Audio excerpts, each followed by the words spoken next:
Hello everyone, मेरा नाम अभिषेक गुप्ता है और आप देख रहे हैं 1.4 बिलियन क्लब। गाइज, आज हम देखेंगे कि एंटी नाटो प्रोटेस्ट हो रहे हैं पूरे यूरोप में इस समय। क्यों?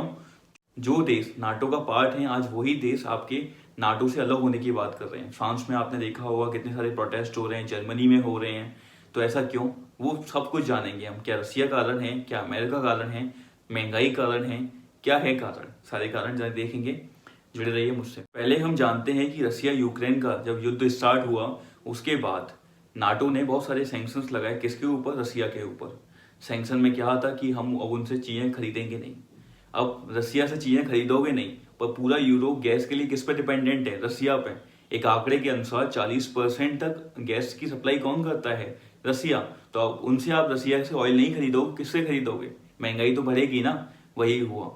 और कुछ देश तो जैसे लातविया, लिथुआनिया, यहाँ पे 90% तक आपकी गैस कहाँ से आती है? रसिया से। ऐसे में आप समझो क्या हाल होगा वहाँ का, क्योंकि सर्दियाँ आने वाली हैं। गैस की नीड हर किसी को होगी, चाहे गरीब हो चाहे अमीर हो। वही हुआ। सेकंड, रसिया यूक्रेन के युद्ध के बाद क्या क्या कंसिक्वेंसेस हुए आप जानते हैं। पूरे विश्व में महंगाई बढ़ गई, लोगों की इनकम गिर गई, इन्फ्लेशन कितना ज्यादा है।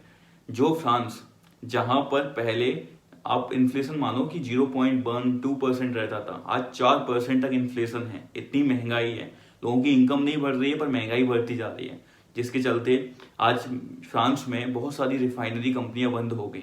कंपनियां बंद हो गई, गैस की सप्लाई नहीं है, लोग लाइनों में लगे हुए हैं, प्रोटेस्ट हो रहे हैं बहुत ज्यादा। पर हमारे इंडिया की तरह नहीं। इंडिया में अगर कोई रेल की टक्कर हो जाती है तो हम बोलते हैं मंत्री हटे, मंत्री को जिम्मेदारी ले।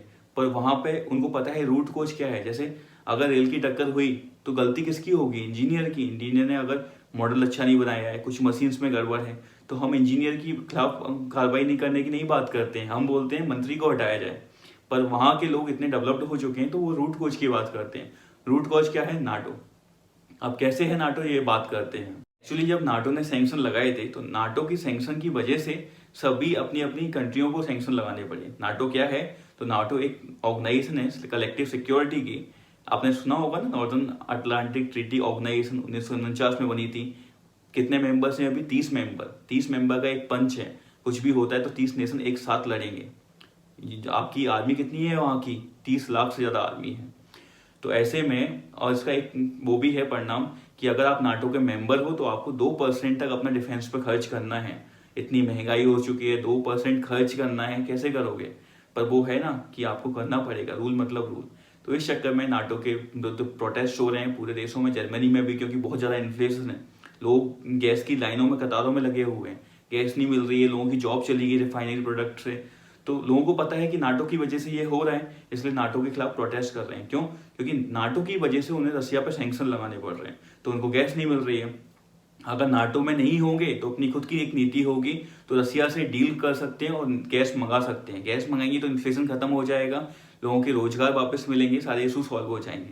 तो रूट कोज क्या है? नाटो ने जो सैंक्शन लगा रखे हैं रसिया यूक्रेन पर। रसिया को इस चीज को बहुत अच्छे से पता है, इसलिए वो फायदा उठा रहा है, इसलिए वो शांत भी बैठा है। उसे पता है इन लोगों को हमारे पास आना ही पड़ेगा।